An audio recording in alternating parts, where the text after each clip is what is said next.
우리 옆 나라인 중국에서 네. 이제 연이어서 계속 항공모함을 진수시키고 있는데 지금 이제 세 번째 항공모함이 6월 17일 날 이제 진수했습니다. 이 배 이름 자체도 상당히 좀 찜찜해요. 푸젠성 이름을 땄는데 대만하고 마주보고 있는 쪽이 푸젠성이에요. 굳이 여러 동네들 이름이 많은데 뭐 그쪽에 써먹으려고 하는 거냐 뭐 이런 이야기도 좀 있습니다. 뭐 사실 대만은 항공모함 없어도 충분히 왔다 갔다 할 수 있는데 하긴 가깝잖아요. 가까우니까. 네. 그런데 이제 있으면 훨씬 좋죠. 왜냐면 아예 저쪽에서 미국이 다가오는 것 자체를 미리 막을 수가 있으니까. 네. 그리고 이제 저 남태평양 솔로몬 제도 음. 뭐 이런데 영향력을 행사할 때도 네. 훨씬 좋은 거죠. 구축함 몇척하는 거랑 항모가 가는 거랑 느낌이 완전히 다르죠. 그래서 이제 미국은 상당히 이제 긴장을 하고 있다라고 이제 말씀을 드릴 수 있을 것 같습니다. 네. 최준영 박사의 지구본 연구소, 오늘도 여러분을 세계 어느 곳으로 또 모셔다 드리도록 하겠습니다. 반갑습니다, 정프로고요. 네, 최준영입니다. 네. 자, 오늘은 아주 흥미로운 얘기를 좀 해주시는군요. 흥미로울 것 같으세요? 아, 무서운 얘기인가요, 혹시? 아니요, 재밌는 이야기입니다 보면. 네. 과연 어떤 이야기가 예. 우리 박사님께서 또 나올지 매우 기대됩니다. 예, 뭐 많은 분들이 관심도 있으신데 의외로 기사가 조금 덜 나왔나 싶어가지고 한번 다뤄보려고요. 네. 그 우리 옆 나라인 중국에서 네. 이제 연이어서 계속 항공모함을 이제 그 진수시키고 있는데 연이어서요? 예, 지금 이제 세 번째 항공모함이 6월 17일 날 이제 진수했습니다. 이제 푸젠함이라고 그러죠. 네. 한자로 쓰면 이제 복권함이라고 해야 될 것 같은데. 네네네. 예. 그러니까 벌써 세 척이에요. 항공모함이. 물론 이제 제가 이제 진수라고 이제 말씀을 이제 드렸으니까 네. 아직 그 제대로 전력화는 안 된 거예요. 일단 조선소에서 이제 도크에서 끌어내가지고 네네네. 이제 물 위에 띄워놓은 상태인 거죠. 그러면 이제 음. 거기서 이제 의장 공사랑 뭐랑 하려고 그러면 앞으로 한 1년 정도는 더 걸릴 것 같고요. 예. 근데 이제 이 세 번째 항공모함인 푸젠함은 여러 가지 특징이 있어요. 그래서 오늘 한번 좀 정리를 해보려고. 중국의 항공모함 중에 이제 푸젠함. 예, 세 번째. 세 번째 항공모함인데 어떻게 보면 중국 입장에서 봤을 때는 첫 번째 오리지널 국산. 아, 중국산. 네, 중국이 처음서부터 설계를 한. 아, 중국산이라 하니까 뭔가 느낌이 좀 그렇긴 한데. 여튼 그 전에 이제 외국 기술 혹은 뭐 외국에서 건조한 뭐 이런 걸로 이제 갖고 왔고. 네. 아, 이번에 이제 중국에서 설계하고 중국에서 만든. 그렇죠. 네.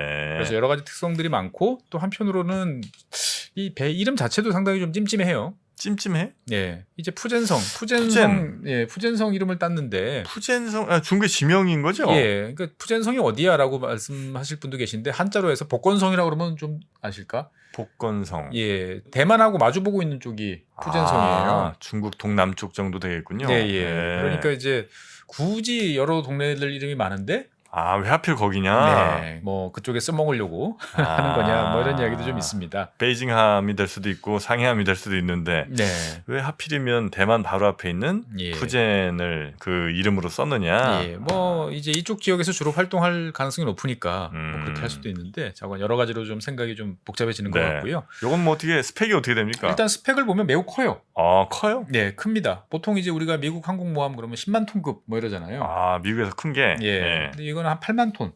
거의 뭐. 예, 거의 맞먹습니다. 네. 그러니까 사이즈로 위에서 얼핏 보면 미국 항공모함인가 하는 생각이 들 정도예요. 길이는 전체적으로 보면 한 16m, 320m 조금 안 되는 정도 사이즈고, 네. 예, 폭은 한 76m 정도니까 이게 이제 도대체 얼마나 큰 건지 감이 잘 없을 텐데, 네. 최근에 이제 미국이 개발하는 항공모함 중에서 이제 최신형 항공모함이 이제 포드 항공모함입니다. 네. 이제 미국 대통령, 포드 이름. 대통령 이름을 딴 이제 포드 항공모함인데, 요거보다 조금 작다. 한 둘레 정도 작다라고 이제 보시면 되겠어요. 네, 그래서 네, 이제 옛날 일 기억 잘 하시는 분들 같은 경우는 옛날에 이제 뭐 키티호크급 항공모함 이름 중에 키티호크라는 이제 지명 이름을 딴 이제 항공모함이 있었는데, 그 사이즈 정도 생각하시면 될 것 같아요. 그러니까 미국이 이제 마지막까지 운영하던 재래식 추진 항공모함 중에 제일 큰 사이즈가 키티호크급이었는데, 예, 그 사이즈 정도라고 보시면 될 것 같아요.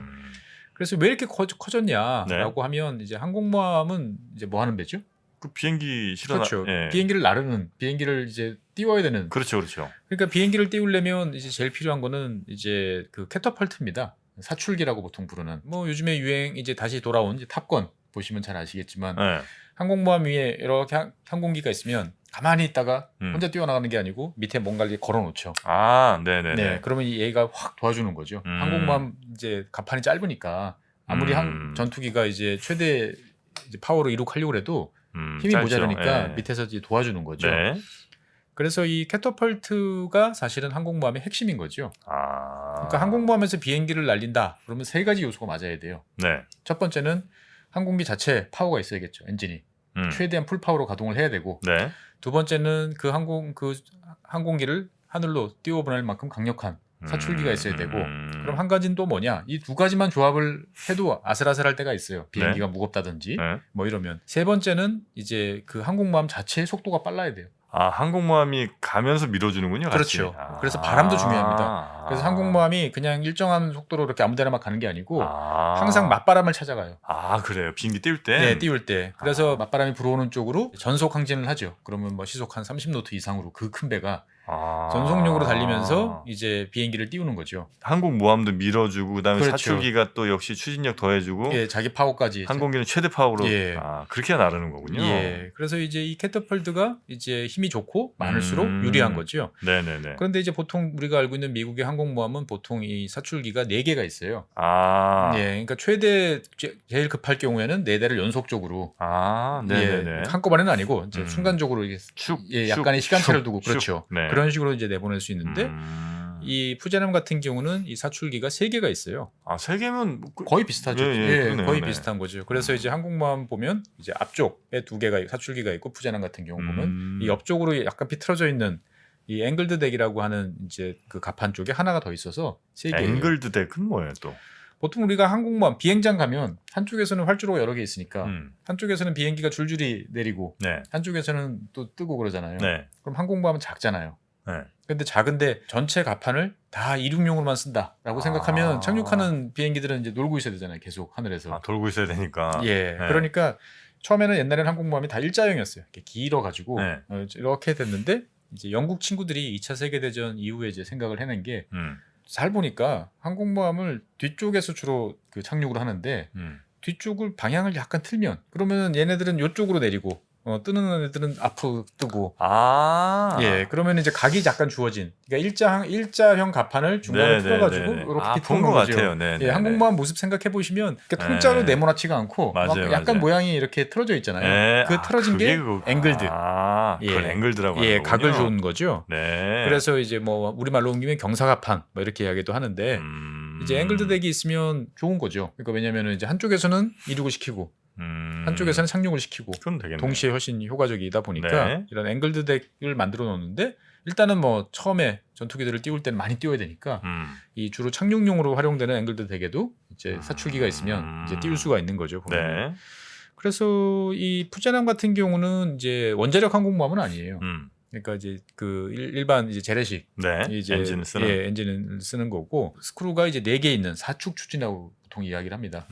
바닷속에서 이제 스크루가 4개가 돌고 있는 거고 함재기는 싣고 있는 이제 비행기가 중요한데 한 40대 정도 탑재를 해요. 40대가 들어가요. 예. 그러니까 어떤 분들은 많다. 어떤 분들은 적다 그러는데 사이즈 생각해 보면 옛날 미국 키티오크급은 이거보다 더 많이 실었던 것 같은데 한 60대 그래요? 정도 실었던 것 같은데 예, 그 이야기는 나중에 좀 뒤에서 이제 다시 하도록 하겠습니다. 푸제람의 가장 큰 특성은 그러다 보니까 이 사출기가 설치된 중국 최초의 항공모함이에요. 예, 그래서 이제 그 사진을 보시면 아시겠지만 이 사출기가 설치된 곳은 아직까지 제대로 다 완성이 안 됐는지 위에다 가림막을 씌워놓은 상태에서 이제 배를 진수식을 했어요. 네, 진수식을 했어요. 보통 이제 이렇게들 많이 합니다. 보면은 그러니까 이제 일단은 배를 도크에서 빼내서 물 위에 띄워놓고 그 다음에는 위에 올라가는 건 나머지는 얼마든지 할 수 있잖아요. 그러니까 그러니까 이제 일단 진수식 때는 뭐 한국 해군 같은 경우는 최대한 배를 거의 다 만들어서 띄우는데 다른 나라 같은 경우는 일단 띄울 수 있으면 빼냅니다. 보면은 진수식을 빨리 하는 이제 그런 편인 거죠. 그래서 그러면은 이제 중국의 항공모함이 이번에 3대째가 됐다 그러는데 그럼 그 전에는 없었냐 사출기가 없었어요. 그래서 중국 항공모함 1번 항공모함은 랴오닝이라고 부르고 2번 항공모함은 이제 산둥이죠. 산둥함 다 지명을 딴 이제 그런 항공모함인데 그러면 사출기 없이 어떻게 이륙을 하느냐? 뭐 이게 해줘야 된다면서요? 그렇죠. 사출기가. 밀어줘야 되는데 사람이 이제 그 없으면 뭐 공죽통이라고 방법이 또 있어요? 방법이 또 있습니다. 이 우리가 약간 항공모함 갑판이 이렇게 위로 올라가 있어요. 평평하지 않고. 예, 그래서 꼭 우리 스키장처럼 생겨가지고 스키 점프라고 이제 부르는 방식이죠. 쭉 빨리 가다가 약간 위로 꺾어주면 위로 좀 뜨겠죠. 예, 뜨면 아무래도 이제 그 양력이 더 뭐 생기기 그렇겠죠. 쉬우니까. 네. 그러고 이제 내릴 때는 정상적으로 이제 내리는 이제 이런 음. 방식인데 이게 이제 주로 러시아가 많이 쓰는 방식이고 이거 역시 첫 번째 개발한 나라는 영국입니다. 그러니까 영국이 뭔가 새로운 건 되게 잘 개발해요. 그러네. 없는 살림이니까. 아. 없는 살림에 뭘 하려고 그러면 머리를 네. 많이 써야 됩니다. 그래서 이제 이 스키점프 방식 같은 경우는 네. 운영하기가 쉬워요. 왜냐하면 이 사출기라는 게 이제 크고 무거운 물건이다 보니까 여러 가지로 설계, 관리, 만들고 하는 게 이제 비용이 많이 들고 어려운데 배도 무거워지고. 네. 근데 이제 스키점프로 하면은 그런 게 강만 이렇게 해주면 없으니까 되니까. 강만 있으면 되니까 배가 가벼워지고 운용하기 편한 거죠. 근데 이제 다 좋기만 하면 다 스키점프를 쓸 텐데 이게 이제 단점이 있는 거죠. 단점 뭐가 있을까요? 그러니까 아까 제가 비행기를 띄울 때 세 가지가 필요하다고 그랬죠. 네. 이제 항공기 자체 엔진, 네. 그다음에 사출기, 그다음에 항모의 속도 세 대인데 지금 여기 사출기가 없잖아요. 네. 그러면은 아무래도 밀어주는 힘이 덜할 수밖에 없죠. 뭐 그렇긴 하겠죠. 예, 그래서 똑같은 비행기를 이제 띄운다라고 생각을 하면 이 스키 점프 방식 같은 경우는 실을 수 있는 무게가 제한돼요. 아. 연료를 덜 싣던 아니면 아. 무장을 덜 하던 그런 이제 문제가 좀 있는 거죠.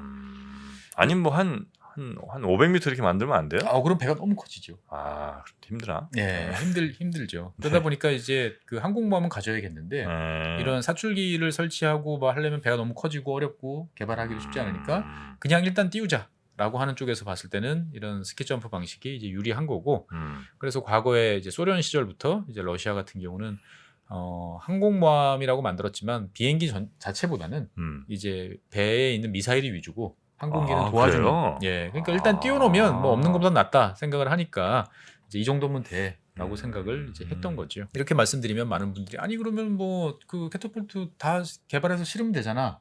이거 뭐 쉽진 않겠지 뭐 그게. 예, 그렇게 하는데 이게 네. 쉽지 않다라는 게 단적으로 드러나는 게 전 세계에서 캐터폴트 사출기를 만들고 있는 나라는 단 한 나라밖에 없어요. 현재까지는. 미국이에요? 미국이에요. 아. 예, 그 자존심이 센 프랑스도 그대로 수입을 해가지고 드골을 이제 항공모함에 장착을 한 이제 짧게 줄여가지고 네. 사이즈를 줄여가지고 한 상태죠. 그래서 이제 중국 같은 경우는 이제 자기들이 생각을 했을 때 일단은 스키 점프형 항공모함을 가지고는 있으나 이거 가지고는 아까 말씀드린 것처럼 여러 가지 제약 조건이 있으니까 네. 사출기가 있어야겠다. 그러면 사출기를 만들려면 미국한테 사와야 되나? 당연히 안 팔겠죠, 미국이. 네. 그러면 이제 자체 개발을 해야 되는데 여기서 이제 중국이 이제 고민을 합니다. 자, 미국이 기존에 오랫동안 수십 년 동안 써오던 이제 스팀 사출기를 쓸 거냐? 스팀 사출기. 예, 우리가 이제 항공모함, 미국 항공모함 뭐 이제 뉴스 자료 화면 보면 네. 비행기가 이렇게 쫙 이륙하기 전에 그러면 여러 가지 색상 옷을 입은 사람들이 막 네. 점검도 하고 막 이러잖아요. 그리고 이제 사출 딱 하면은 네, 이제 비행기 깃발 이렇게 흔들고. 딱 가잖아요. 그러면 네. 가면서 연기가 뒤에 쫙 오르죠. 네. 그게 이제 그 사출기에서 나온 그 스팀이에요. 보면. 항공기에서 나오는 게 아니고. 네, 항공기에서는 이제 나오지 않고 이 밑에서 나오는 이제 스팀에서 이제 그것들이 이제 올라오는 거죠. 네, 네. 그래서 이 스팀 사출기 같은 경우는 오래됐으니까 안정적이고 시스템에 대해서는 확실히 있는데 네. 문제는 이제 무겁고 그다음에 이제 중국 입장에서 봤을 때는 지금 우리가 개발을 해서 미국이 수십 년 동안 써오던 거를 따라가는 게 의미가 있나?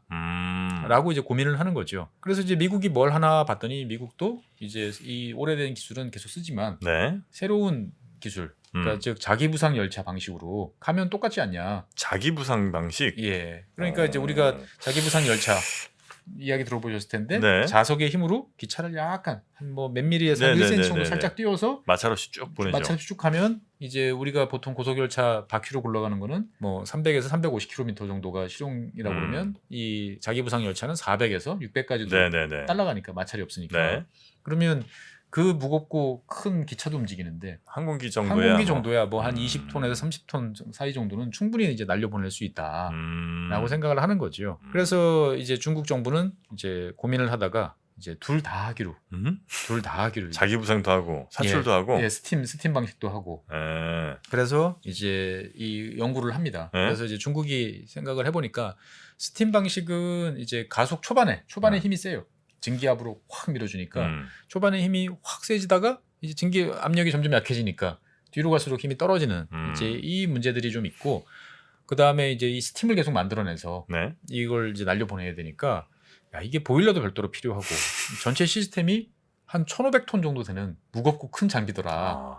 예, 그러니까 이거를 3개, 4개 실으면 어마어마하게 무거워지는 거죠. 보면은 그거에 비해서 이제 자기 부상 열차의 원리를 쓰는 이제 전자기 사출기를 만들면 이제 리니어 모터라고 하는 네. 선형 모터를 쓰는 거죠. 네. 그러면 이제 우리 전기 같은 경우 선풍기 우리 뭐 1단, 2단, 3단 조절하듯이 조절도 조절도 되고. 얼마든지 쉽고, 그러니까 가벼운 비행기 날 때는 살짝, 그 다음에 무겁고 큰 비행기 날 때는 풀 파워로 네네. 이게 이제 조정을 하다 보니까 최적의 힘으로 그래서 적절하게 밀어줘야 비행기도 충격을 안 받고 이제 오래 쓸 수 있는 거죠. 그래서 생각해 보니 야 이게 더 좋지 않을까? 네. 구조도 가볍고. 그래서 그걸로 한대요. 그래서 결국은 중국이 이제 스팀 사출기 개발에 성공을 했지만 네. 이거를 포기하고 이 전자 사출기를 전자기 사출기를 쓰기로 이제 결심을 이제 했던 거죠. 네, 네. 사실 이게 되게 기술적 도약이에요. 그러니까 미국 같은 경우도 지금 포드함에 올해 들어서 이제 이 전자기 사출기를 이제 실용화할 수 있다라고 네. 이제 선언을 한 상태예요. 올해 들어서. 예, 그러니까 장착을 해놓고 장착은 이제 몇 년 전에 했는데 네. 계속 고장이 나는 거예요. 그러니까 이거를 고치고 이제 안정화시켜서 우리가 기존에 쓰던 거만큼의 이제 안정성을 확보하는데 이제 네. 올해 성공을 한 거죠. 그래서 이제 음. 작전 가능이라고 이제 선언을 이제 해놓은 상태인데, 그러니까 이제 푸제남이 이거를 이제 장착을 해서 만약에 이제 한 3년 내로 이제 실용화에 성공을 하면 이제 미국과의 격차가 확 줄어든 거죠. 예. 그러니까 이제 중국 같은 경우가 이제 이렇게 되면 어떻게 이렇게 빨리 개발했지? 그러네요. 궁금증이 이제 들죠. 뭐 투자를 많이 하긴 했겠습니다만. 그렇죠. 근데 이제 당연히 돈 쓴다고 다 되는 건 아니고 그렇죠. 또 여기 또 여러 가지 이야기가 또 있죠. 음. 일단은 2007년도에 네. 이제 미국이 한창 이제 이 전자기 캐터펄트 사출기 이제 개발 연구 뭐 이런 걸 시작을 많이 하고 있을 때 설마. 해커가 들어왔다는 이야기가 있습니다. 아, 그래서 그대로 뭐 설계도를 다 빼냈다 뭐 이런 건 아니고 네. 이제 도움이 될 만한 자료들이 상당 부분 유출이 됐는데 누가 유출했겠느냐 생각을 해보면 뭐 중국으로 갔을 가능성이 높지 않냐 이렇게 이제 하는 게 하나 있고요. 네. 두 번째는 이제 중국 같은 경우는 이 자기 부상 열차, 그러니까 전자기 사출기와 관련된 연관 기술을 되게 오랫동안 사용하는 나라예요. 원리가 비슷하니까. 예, 상해 가보셨나요? 상해 못 가봤죠. 상해 그 푸동공항에서 네. 그 상해 시내까지 연결하는 그 철도가 따로 있습니다. 공항 철도가. 그게 자기 부상이에요? 예, 자기 부상이에요. 오. 그래서 독일제예요. 독일에서 개발했던 것들을 이제 들여와가지고 네네네. 시속 한 400km 정도 돼요. 야. 구간은 그렇게 길지 않아요. 제 기억에 한 16km, 20km 좀 안 되는 것 같은데 순식간에 이제 금방 도착하겠군요. 도착해 주는 거죠. 승차감은 썩 좋지 않았던 걸로 기억이 되는데. 그래 자기 부상인데? 예. 그러니까 이게 막 이렇게 약간씩 이렇게 코너를 돌 때 휙 도는 느낌이 들어서 그런지. 네네네. 근데 어쨌건 이걸 2002년에 설치를 해서 지금까지 굴리고 있으니까. 20년째예요? 20년째 굴리고 있으니까 처음에는 오리지널 다 수입해서 굴려도 한 네네. 20년 굴려보면 다 알죠 사람들이. 그렇겠죠. 예. 예. 거기다 대전 엑스포에도 그 자기 부상 열차가 잠깐 있었는데. 예, 그러니까 우리나라에도 저기 영종도 공항 그 인천공항 주변에도 보면 있어요? 있어요. 근데 이제 주로 저속이고, 예, 이제 여기는 중국은 이제 고속으로 이제 주로 하는 데를 관심을 갖는데 미국하고 중국하고 비교해 보면 중국이 가지고 있는 장점이 이런 거예요. 자, 중국은 고속 열차 우리 계속 깐다. 라는 전략을 세우니까 이제 바퀴로 굴러가는 거 깔다가 이제 자기 부상 열차도 더 깔겠다라고 할 수 있는 거죠. 그러면 이제 이거를 온전히 국방 예산에 투자하는 게 아니고 민수용 기술에서 돈을 끌어와 가지고 할 수 있다 보니까 훨씬 이제 유리한 장점이 이제 있는 거죠. 네. 자, 그래서 이제 전자기 사출기를 중국은 이제 설치를 한다는 하고 거죠. 있는 거죠. 예. 이거 하면 이제 어느 정도 속도로 확 보내주는 거예요? 보통은 이제 무게가 중요한데 네. 이제 지금 중국이 이제 함재기로 쓰고 있는 항공기는 이제 그 수호이 33 계열의 항공모함용 전투기가 예. 따로 있어요? 그렇습니다. 따로 있어야 돼요. 그냥 F-15 그냥 갖다 쓰고 이런 게 아니고? 안 돼요. 그래요? 예, 왜 안 되냐면은 일단은 뭐 이륙은 어떻게든 할 거예요. 네. 아마 F-15를 갖다 놓고 시키면 이륙도 할 수 있을까? 이륙은 할 수 있을 거예요. 근데 이제 단점이 뭐냐면은 공군이셨잖아요. 네. 엄청 길잖아요, 활주로가. 한 활주로 2km, 막 2.5km씩 되잖아요. 저희 부대는 없었습니다. 엄청 긴데 길 겁니다. 이거를 300m로 줄여놔야 되잖아요. 네. 그러면 그 중에서 아까 앞쪽에서는 이륙하고 뒤쪽에서는 착륙한다 그러면 착륙하는 것들은 한 200m 안쪽에서 착륙을 해야 돼요. 그러면 내릴 때 이게 이렇게 우리가 공항에서 내린 것처럼 천천히 내린 게 아니고 추락하는 거예요, 거의. 그래요? 인정사정 없이 바닥에 그냥 내려 찍고 그 다음에 어레스팅 기어에 걸어가지고 이제 쓰는 거죠, 보면은. 그러면은 이 내릴 때 충격이 어마어마하잖아요. 그렇겠네요. 그러면은 이제 랜딩 기어. 그게 완전 그쪽이 엄청나게 이제 단단해져야 되는 이제 문제가 있는 거고, 이 이륙할 때도 거기에 딱 걸어가지고 밀어야 되니까 네네네. 랜딩 기어가 이제 되게 강해야 되는 거고, 그 다음에 이제 아무리 항공모함이 커도 작잖아요. 배니까. 그쵸. 육상에 있는 네, 기체보다. 네. 그러면은 이제 좁은데 집어넣으려고 그러면 날개도 이렇게 접어야죠. 날개 접혀요? 예, 함재기는 날개를 접어가지고 차곡차곡 이제 밀어 넣어야 되니까. 아, 그 다음에 이제 그 이를테면 공군에 있어 비행기를 운영한다 그러면 활주로 옆에 이제 그 경락고가 있으니까 네, 네. 거기는 이제 널찍하니까 음. 이제 부품 같은 경우를 고장난 거로 뽑아가지고 네. 그렇게 하시면 되는데 네. 배에서 그렇게 다 하기엔 너무 좁잖아요. 네. 그러니까 부품 단위도 다 여기 모듈형이에요. 뭐 하나 고장난 거 요 하나를 고치는 게 아니고 통짜로 갈아 넣을 수 교체를 있는. 하는구나. 예. 그러다 보니 이제 함재기가 이제 더 비싸고 더 무겁고 그 다음에 이제 또 한편으로는 바다 위에서 해야 되니까 바닷물도 뒤집어 쓰고 어떨 때는 항상 소금기에 노출되잖아요. 그런 거에 강해되겠군요. 그러면 다 이제 내염 코팅도 다 해야 되고 여러 가지로 이제 많이 이제 신경 쓸 게 많죠. 네네네. 예, 그러니까 비싸요 함재기가. 그렇겠네. 예, 근데 이제 중국 같은 경우는 이제 러시아가 운영하고 있는 이제 함재기를 운영하고 있는 수호이 33을 자기 자체적으로 이제 개량한 이제 J15라는 이제 전투기를 쓰는데 네. 문제는 이 전투기가 되게 커요. 그래요. 예, 함재기시고. 볼륨이 커요. 그래가지고 이제 뭐 길이가 한 22m, 그 다음에 날개 폭 이제 다 펴면 한 15m 정도. 날개를 접어도 한 뭐 폭이 한 8m 가까이 되고.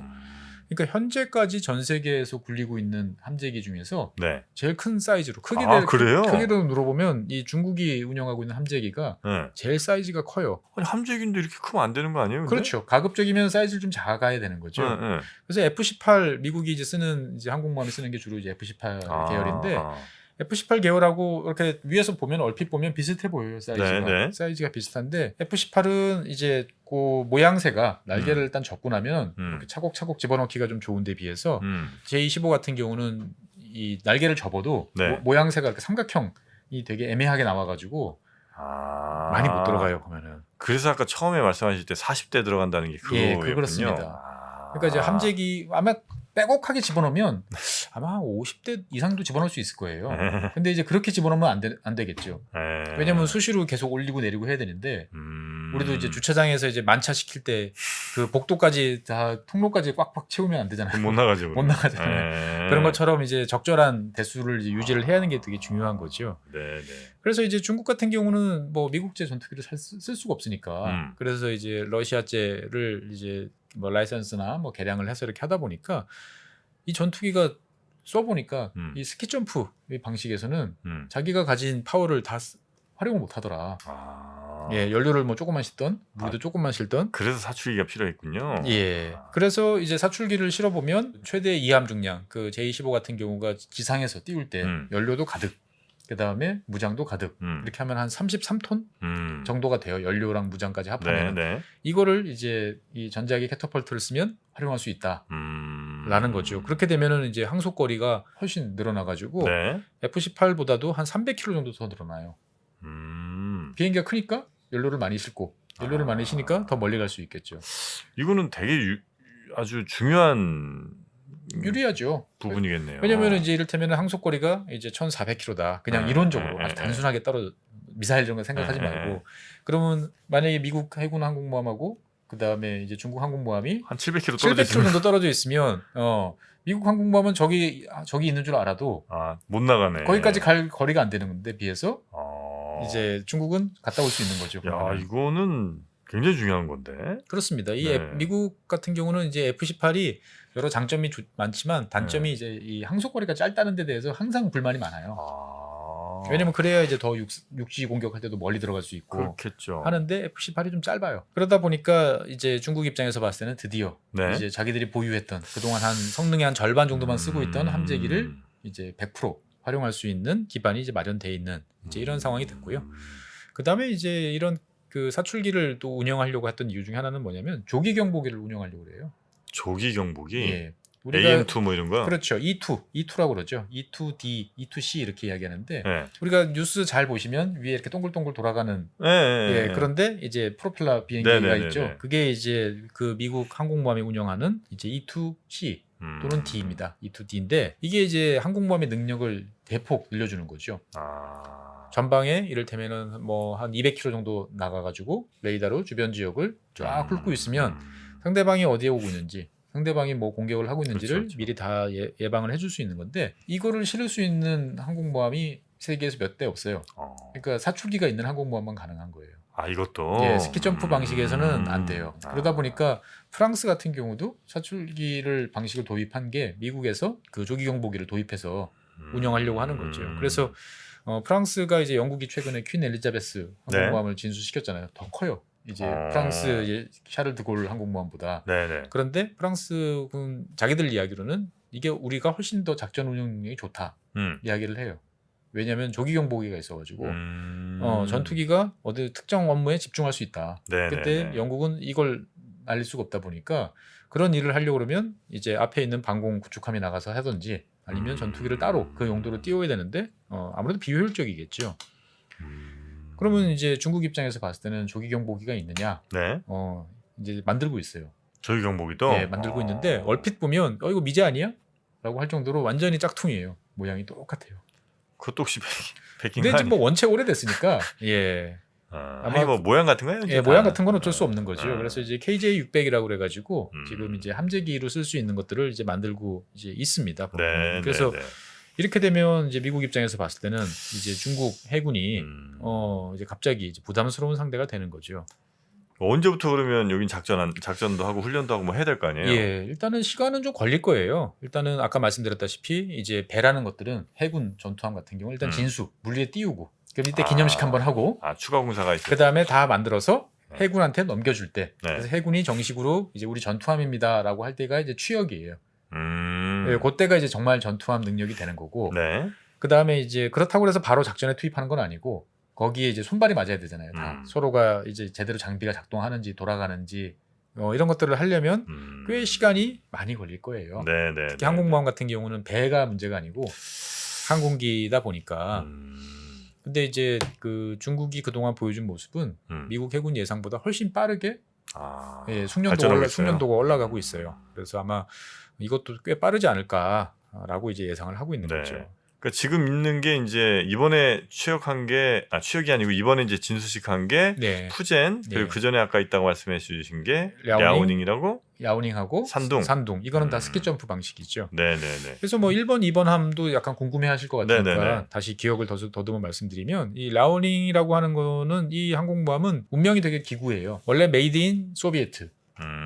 예, 그러니까 소련에서 만들었는데 네. 엄밀히 말하면 지금의 우크라이나 지역에서 만들었어요. 거기가 이제 소련의 무기 같은 거 많이 만들던 생산 시설들이 좀 있죠, 우크라이나가. 그러니까 이제 예전에 그 소련이 함대가 태평양 함대, 발틱 함대, 뭐 네네네. 흑해 함대 이렇게 여러 개가 있었는데 그 중에 흑해 함대 같은 경우는 약간 예비대 같은 성격의 좀 실험적인 성격의 이런 것들을 많이 만들어봤어요. 근데 거기서 이제 이 항공모함을 이제 만들고 있었는데 네. 정식 명칭은 항공모함은 아니고 항공순양함이었어요. 왜냐하면 그 보스포러스 해협을 지나갈 때 항공모함은 원래 못 지나갑니다.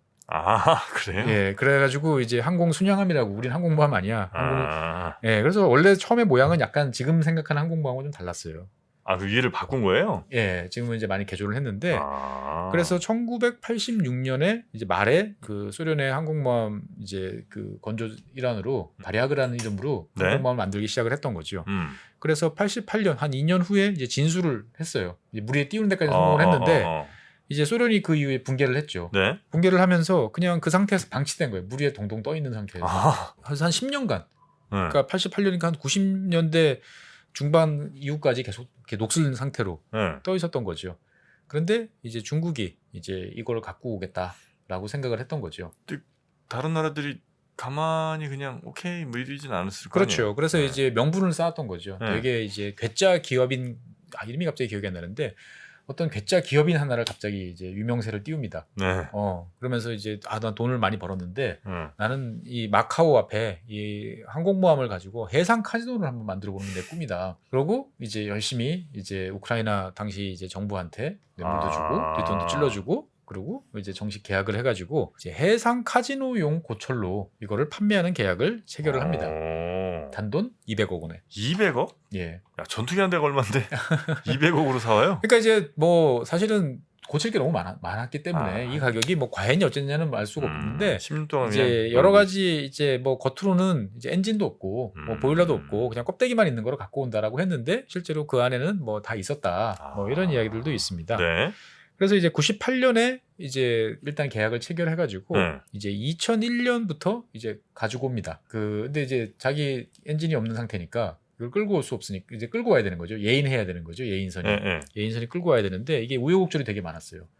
아까 말씀드린 대로 이제 이 보스포러스 해협을 지나야 되는데 지나가야 되는데 엔진도 없는 배지만 터키가 왜 딴지를 건 거예요. 못 지나간다. 그거 항공모함 아니냐. 네. 그래가지고 당시에 이제 그 중국 정부가 총동원 돼가지고 터키에 대해서 설득. 애걸 복걸 플러스 지원 약속하면 한 그래서 터키 요구 사항이 한 30가지 정도 됐을 거예요. 그래가지고 그걸 다 들어줍니다 중국 정부가. 네. 그래서 그때서부터 중국 관광객이 이제 터키로 막 물밀듯이 가는 것도 사실 이 일환이에요 보면은. 예. 그래가지고 이제 터키가 참 장사 잘해요. 예. 네. 터키는 뭐 이런 거에 대해서는 얼굴에 아주 두텁게 딱 깔고 자기한테 뽑아 먹을 수 있는 건 다 뽑아 먹는 이제 그런 나라인 거죠. 그래서 이제 보스포러스 해협을 지나서 지중해로 들어오면 제일 빠른 코스는 거기서 수에즈 운하를 지나서 그렇죠. 이렇게 들어와야 되는데 이집트도 또 거부를 합니다. 터키한테 소식 들었구나. 터키 애들 많이 뽑아먹었다는 소식. 근데 터키는 약간 뽑아 먹으려고 했는데 이집트가 거부했던 건 약간 이해할 수가 있어요. 네. 왜냐하면 수에즈 운하를 지나와야 되는데 이게 자체 동력으로 가는 게 아니고 끌고 가다가 저 큰 놈이 이렇게 옆에 부딪히고 뭐 부딪히거든지 침몰하거나 뭐 하면 꽉 막혀버리는 거죠. 길막하는 거잖아요. 얼마 전에 그런 일이 있었죠. 네, 그런 일이 실제도 있었잖아요. 네. 그러니까 이제 이거는 이제 1년 타당한 이제 거부였던 거죠. 못 간다. 예, 그럼 어떻게 되겠어요? 또 뭐 지브랄타 해협을 지나서 아프리카를 밑으로 돌아와요? 밑으로 돌아서 지구 반바퀴를 돌아오는. 돌아왔어요. 결국? 예, 돌아왔어요. 그래서 2001년 10월달에 시작을 해서 2002년 이제 2월달에 이제 끌고 온 거죠. 이제 보면 천신만고 끝에 이제 끌고 와서 이제 이때서부터 한 10년간에 걸쳐 가지고 이제 하나하나 작업들을 합니다. 그 배를. 예, 배를. 그래서 뭐 녹도 긁어내고 도박장 생각은 전혀 없었고. 그렇죠. 그러니까 이제 눈치를 쫙 보다가 처음에는 이걸 갖고 와서 작업을 안 했다고 그래요. 그러면 뭘 했냐? 열심히 이제 역설계를 하는 거죠. 자기들이 이제 그 안에 갖고 왔던 기본적인 설계도랑 실제 만든 거랑 맞춰보고 이거 도대체 왜 이렇게 됐는지 이거를 어떻게 바꾸면 좋을지 이런 것들을 이제 계속 공부를 하다가 08년 이후에 이제 미국이 갑자기 이제 금융이 정신이 없잖아요. 고통을 타서 이때부터다. 그래가지고 이제 확 스피드를 올립니다. 그 전까지는 이제 몇 사람 왔다 갔다 하면서 어떻게 써먹을까 고민하는 것 같은 모습을 보이다가 이때서부터 본격적으로 확 밀어붙여서 한 4년 후인 2012년에 이제 이 취역을 시킵니다.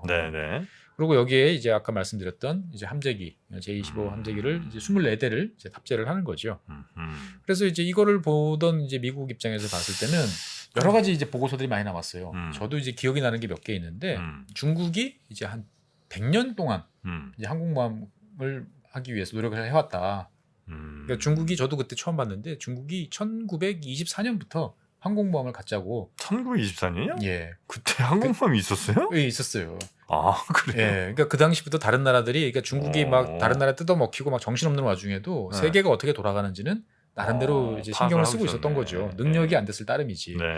그래서 이제 많은 우여곡절 끝에 이제 만들었는데 제가 그 논문의 제일 마지막 구절이 기억나요. 미국 해군은 2차 세계대전 이후에 제트기로 전환되면서 뭐 항공기 뭐 자고한 베트남 전쟁까지 치러서 어마어마한 대수의 항공기를 상실하고 수많은 인명을 날리고 그다음에 어마어마한 비용을 쏟아서 이제 시스템을 안착시켰다. 중국은 미국이 간 길을 따라오기 때문에 그만큼은 아니겠지만 상당히 오랜 시간과 비용과 피가 필요할 것이다 라고 했는데 그거보다 훨씬 빠르게 가고 있어요. 그래, 그래서 이제 미국도 이제 야 얘네들은 도대체 왜 이렇게 빨리 잘하지? 라고 생각을 해서 해보니까 첫 번째는 지상항에다가 충분한 시설을 만들어 놓고 연습을 많이 시키고 또 재밌는 건 뭐냐면은 우리는 베테랑 조종사를 투입할 것 같잖아요. 해보니까 안 되더라는 거예요. 오히려 이 해군하고 공군하고 특성이 완전 다른데 원래 공군 베테랑 조종사들이 자꾸 자기 하던 식으로 하다 보니까 더 위험해지는 거예요. 아예 처음부터 가르치는 게 차라리 낫더라. 그래서 차라리 신참 조종사를 투입합니다. 그러면 누가 가르쳐야 되잖아요. 가르쳐야 되니까 이제 러시아 뭐 이야기 해보는데 영 시원찮고 우크라이나 우리는 책으로만 배웠는데요. 뭐 이제 이런 식이고 미국 안 될 거고. 미국 안 될 거고. 그래서 지구 반대편에 있는 브라질을 찾아갑니다. 브라질에? 예. 브라질에 있어요? 브라질이 이제 또 프랑스가 쓰다가 이제 노후화돼서 이제 판 항공모함을 브라질이 한 2척씩 그래도 굴렸거든요. 그러니까 이제 형태도 다르고 스타일도 다르지만 일단 어떻게든 착륙이 제일 중요하거든요. 착륙만 하면 띄우는 건 어떻게든 띄워요. 가니까. 네네네. 그래서 이제 브라질 해군과의 교류를 통해서 노하우도 또 습득을 하고 그래서 일단은 이제 이 랴오닝함이 이륙하는 모습들을 이제 보여주면서 중국 국민들이 이제 열광하게 되는 거죠. 근데 이제 냉정하게 이제 바라보는 미국이나 일본 해군 입장에서 봤을 때 보면 이거는 전술적으로 효과는 별로 없어. 네. 라는 걸 아는 거죠. 그래서 주로 현재도 이제 연습용으로 많이 씁니다. 크게 이거에 대해서 막 많이 예. 신경 쓰고 그러진 않았군요. 예, 그렇죠. 왜냐하면 이제 뭐 전체 항공기 탑재 능력이라든지 뭐 싣는 것도 중요하지만 이걸 많이 띄워야 되는데 띄우는 능력이라든지 이런 것들은 없는데 어찌 됐든지 간에 일단 띄워놓고 나니까 네. 노하우가 쌓이는 거죠. 예, 그래서 아마 앞으로 이 랴오닝함은 한 15년 정도 쓸 수 있다고 생각해요. 15년. 예, 왜냐하면 이제 너무 노후화가 많이 돼가지고 아마 그 정도면은 이제 고철 처리를 해야 되지 않을까라고 생각을 하는 거고. 그래서 중국 해군은 일단 요거 하나 만든 다음에 그거를 약간 개량해서 이제 산둥 2번 함을 이제 만듭니다. 네. 이제 2015년부터 만들기 시작해서 2019년에 취역을 시키니까 4년 만에 항공모함을 뚝딱 만들어낸 거죠. 그래서 요 두 함선에서 열심히 지금 이제 중국 그 해군 항공대 조종사들이 연습을 하고 있는 거죠. 점점 같은 시간에 뜨고 내리는 게 점점 많아지고 있다고 그래요. 노하우가 늘고 있는 거죠. 네네. 예. 그래서 중국은 그러면 몇 척까지 늘어갈 것이냐? 다른 나라에서 뭐 알 수가 없습니다만 일단은 6척을 목표로 하고 있는 것으로 알고 있어요. 6척. 예. 미국은 대충 얼마나 돼요? 미국은 지금 최대 많을 때는 12척, 13척 되다가 지금 아마 10척, 9척 정도 될 겁니다. 6척이면 꽤 많네요. 꽤 많죠. 거기다가 미국은 전 세계 다 있어요. 대서양에도 가 있어야 되고 인도양에도 가 있어야 되고 페르시아만 하고 있어요. 중국은 자기 근처에만 있어야 되니까 예, 미국 입장에서 보면 상당히 부담스러운 사이즈인 거죠. 네. 그래서 지금 이제 푸제남하고 뭐 이제 똑같이 생긴 자매함이라 뭐 이제 그 형태는 이제 곧 다 건조에 들어갈 것이고 이후에 그러면 4척이 되고 네. 그다음에 5척, 6척 마지막 2척은 아마 원자력 항공모함을 만들지 않을까라고 이야기를 하고 있습니다. 이게 저 항공모함이라는 게 그냥 그 배 한 대가 크게 이렇게 그게 아니고 예. 그 배에 딸린 친구들이 엄청 많잖아요. 예. 그 친구들도 다 운용하려면 이거 돈이 만만치 않겠네 이거. 맞습니다. 그래서 근데 이제 중국은 정말 말 그대로 찍어내고 있어요. 그런 호위함들을 뭐 구축함이라든지 뭐 이런 함들을 정말 네. 말 그대로 정말 어마어마한 스피드로 지금 찍어내고 있습니다. 예. 역시 그 중국이 조선업이 많이 발달해서 온 모양이죠. 그렇죠. 그래서 네. 중국은 지금 2030년대 중반, 2035년 정도를 목표로 하고 있는 것 같아요. 2035년 정도 되면 6개의 항공모함 전단이 딱 꾸려져 가지고 미국식으로 이제 그렇게 가는 것들을 이제 이야기를 하고 있는 거죠. 네네네. 그래서 미국 같은 경우는 몇 년 전만 해도 중국 해군이 뭐 대잠전, 뭐 장거리 타격 능력, 해상 보급 능력 이런 게 부족해서 글쎄 잘할 수 있을까라고 했는데 요즘엔 입장이 완전히 바뀌었어요. 그래서 일단은 겉으로 상당히 완비된 체제를 갖추는 건 가능할 것 같다. 네. 물론 노하우를 갖추는 데는 더 많은 시간이 걸리겠다라고 이야기를 이제 하고 있는 거죠. 그래서 중국 해군 같은 경우는 현재 이제 쓰고 있는 전투기도 스텔스 전투기로 바꾸는 작업들도 이제 지금 병행하고 있어요. 함재기를 스텔스로? 예, 우리도 이제 쓰고 있는 F-35 같은 경우가 네. A, B, C가 있잖아요. 아 그래요? 그래서 공군에서 쓰는 거는 A, 예, 이착륙 거리가 긴. 네. 그 다음에 우리나라가 경항모에서 들어오려고 했던 거는 이제 영국 해군이 쓰고 있는 수직 이착륙되는 건 B. 그 다음에 이제 항공모함에 쓰는 건 C. 네네. 그러니까 미국은 이제 조금씩 바꿔나가고 있는 거고 중국도 여기 맞춰가지고 이제 지금 개발한 그 스텔스기를 이제 써먹으려고 하는 노력들을 하고 있는 거죠. 네. 야 스텔스 함재기까지 하면 뭐 중국의 이 군사 굴기라고 해야 되나 하여튼 항모 굴기가 예. 상당히 지금 속도를 많이 내고 있는 것 같은데 예.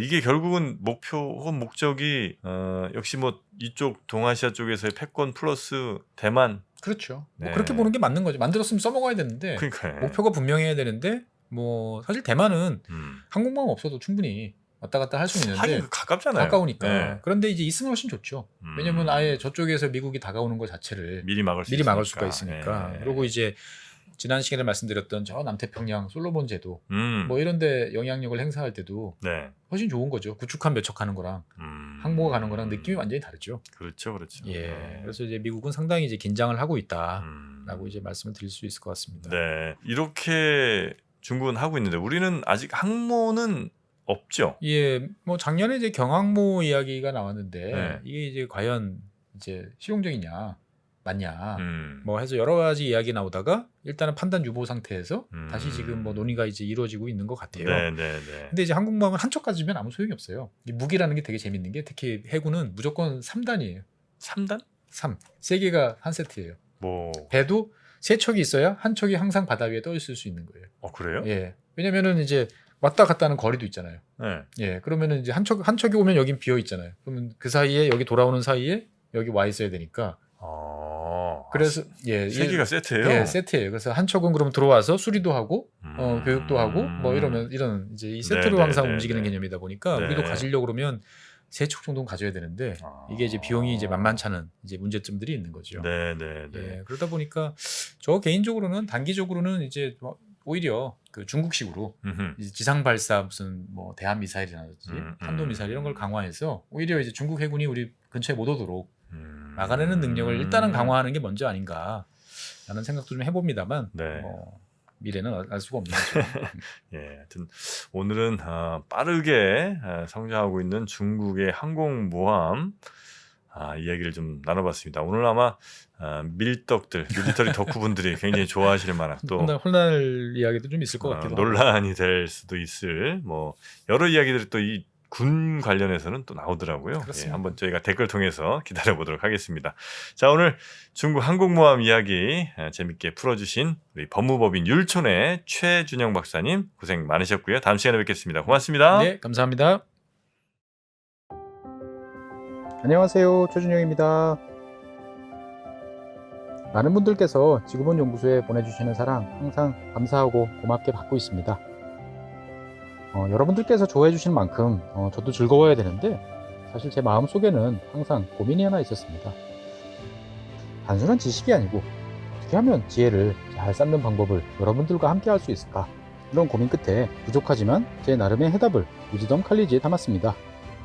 개별적 지식을 하나 둘씩 연결해서 지혜를 축적해가는 시간, 조금이라도 더 많은 분들과 나누고 싶습니다. 꼭 함께 해주세요. 감사합니다.